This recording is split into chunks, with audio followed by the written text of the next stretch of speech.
Her message arrived at 2:14 a.m. 3 words. A command, really. Come get me. No punctuation, no apology, no explanation for the silence that stretched across the entire night like a severed nerve. I stared at the screen, the glow carving hard angles into the dark of the hotel room. My suit lay folded on the chair where I left it after escaping the reception hours earlier. The echoes of music, her laughter tangled with another man's hands, still drummed behind my ribs. I didn't move, didn't dress, didn't answer. The phone buzzed again, a call this time, then another, and another. Each vibration shook the night, rattling the quiet resolve settling in my chest. I listened to them as if they were distant thunder, warnings I had already decided to ignore.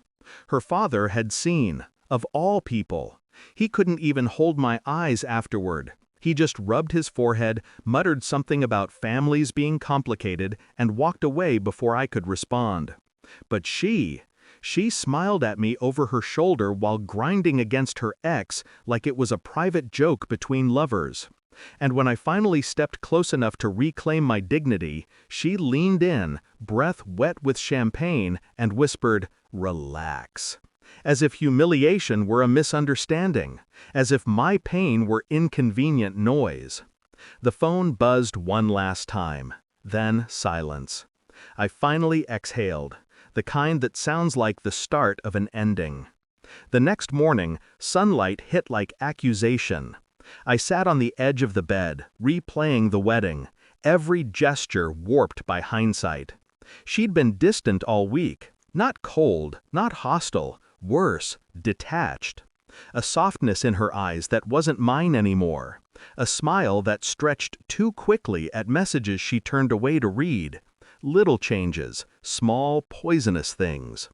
I tried to dismiss them at first, tried to be rational, tried to believe marriage wasn't supposed to feel like a test I was slowly failing.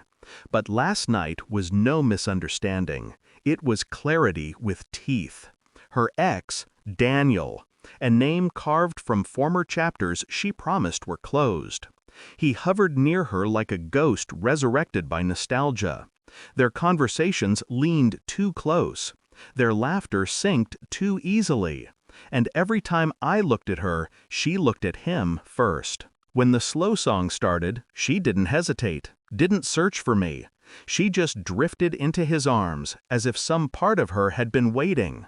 The way she moved against him, deliberate, familiar, intimate, left no room for excuses. And yet, she had followed it with that one word, relax. A dismissal, a command designed to make me question my own senses. Even leaving the reception felt like disobedience. She stayed behind, with him, hours after I left. The timeline alone was enough to light suspicion. But suspicion wasn't truth, and truth, ugly, undeniable, was the only thing I craved. Not to confront her, not to save the marriage, to understand the scale of the betrayal I'd been living beside. I didn't confront her when she finally came back to the hotel in the late afternoon, eyes swollen from either crying or lack of sleep. I simply watched her pack in silence, offering no questions, no accusations. She grew uneasy with my calm. People like her always do. On the way home, she kept glancing at me, expecting something, anger, shouting, a scene, anything she could fight against. But voids are harder to escape than cages. I started small, checking her location history, quietly scanning her messages when she showered, noting familiar names reappearing too often, reading tone, timestamps, patterns. I didn't need to catch explicit words. Patterns speak louder than confessions.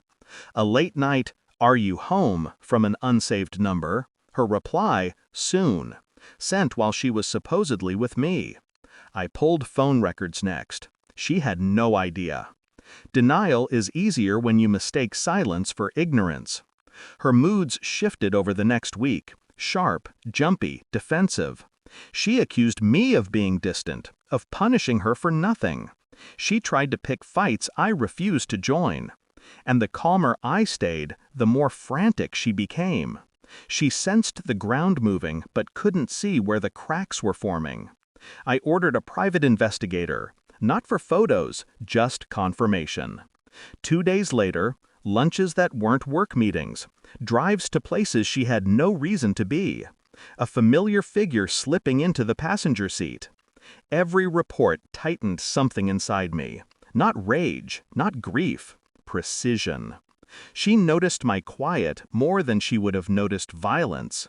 Silence sharpens truth. By the end of the week, I had what I needed.